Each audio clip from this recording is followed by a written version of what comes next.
In the July of 2022, I took a motorcycle tour for 14 days in the western Japan. It was the longest motorcycle tour I had had then.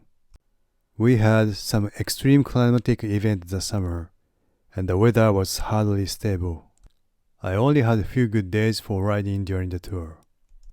I slept outdoors most of the nights because I could not afford to stay hotel every night.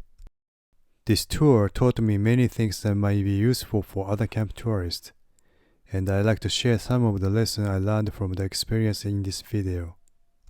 I am not a professional motorcycle journalist or certainly not an experienced homeless.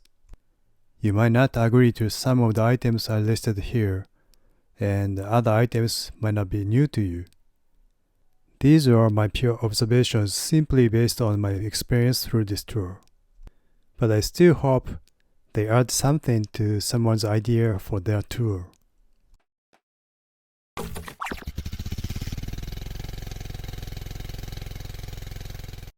Number 1. Find a spot to sleep before sunset. It is difficult to find the right spot in a dark or strange place. One day, I rode till it got dark and riding around the area to find a place to sleep outdoor. I rode about 2 hours, but still could not find the right place. I gave up and stayed in a net cafe the night. I wasted my time and gas. I wasted my energy as well. On another night, I slept at a place I'm not supposed to. There was a sign of prohibition of camping, but it was too dark and I did not notice the sign. Number 2. Tarp is not always useful to make shelter.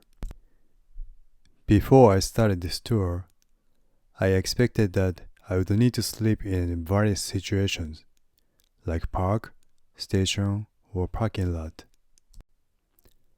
I chose to take the tarp for this tour because I thought it would be more flexible to use in various conditions, but it turned out wrong.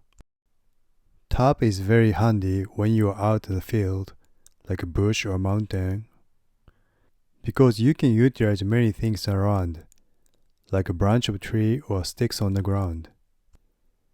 However, during this tour, I often slept in a city area with hard ground. Also, the tarp might become useless in stormy nights. I used my tarp only twice during this tour. I didn't use it for the other nights because it's either I didn't have to use it or the condition did not permit me to use it.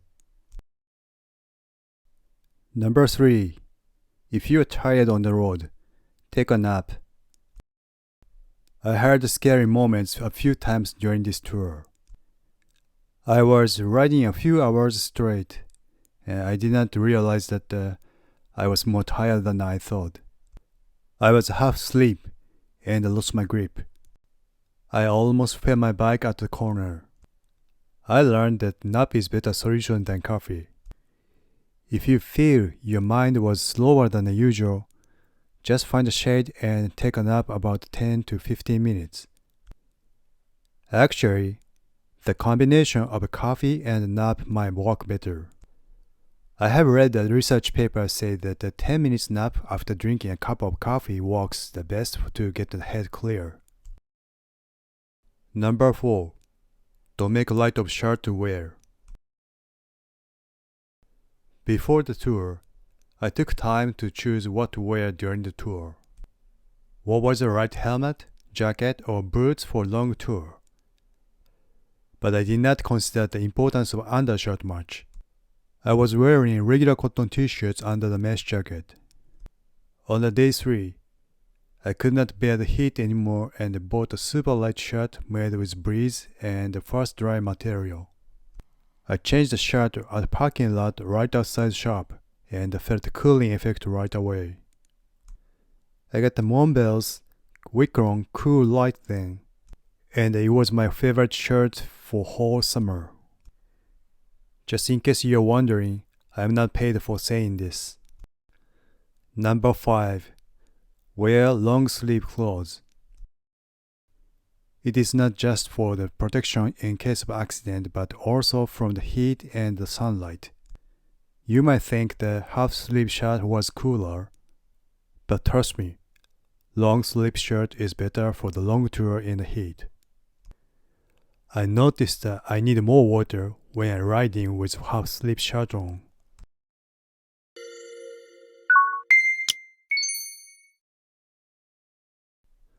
Number 6.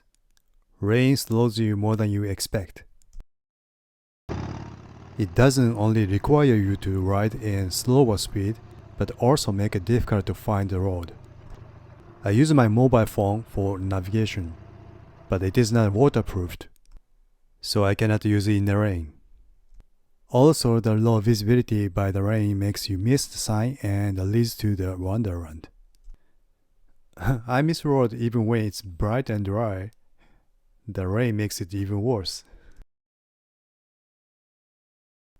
Number 7. If you have a place to sleep outdoor, net cafe is not much better to stay in. Instead of getting accommodation, I slept outdoor as much as possible during this tour. But when I could not find a good place, I stayed at the net cafe. They have tiny rooms that 2-person would barely fit, and a public shower and laundry machine. You can also recharge the batteries for your gadgets. The fee is not expensive compared to a regular hotel.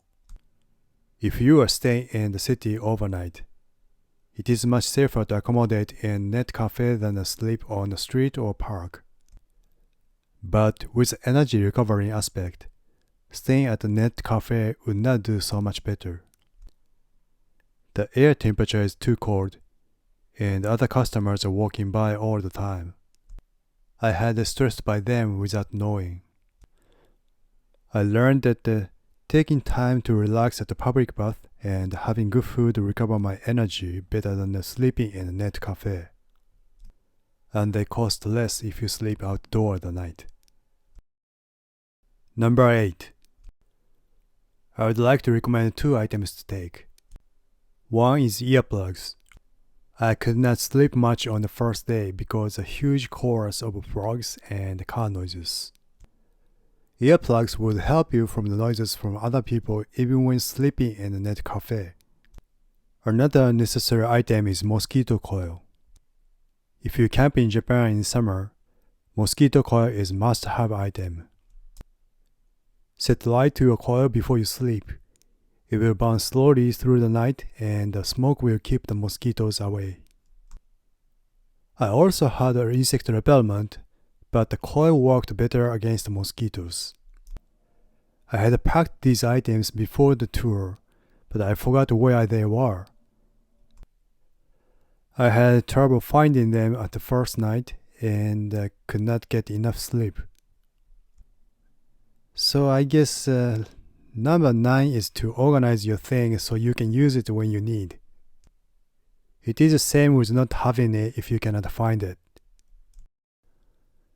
There are so many videos explaining what's the best gadget to have or what's not, but if you don't have the skill to organize them, they're all useless, I think. I consider this tour is only a step to learn more about the motorcycle tour, but still hope my observations would serve someone. Thanks for watching, and I would appreciate if you leave comments.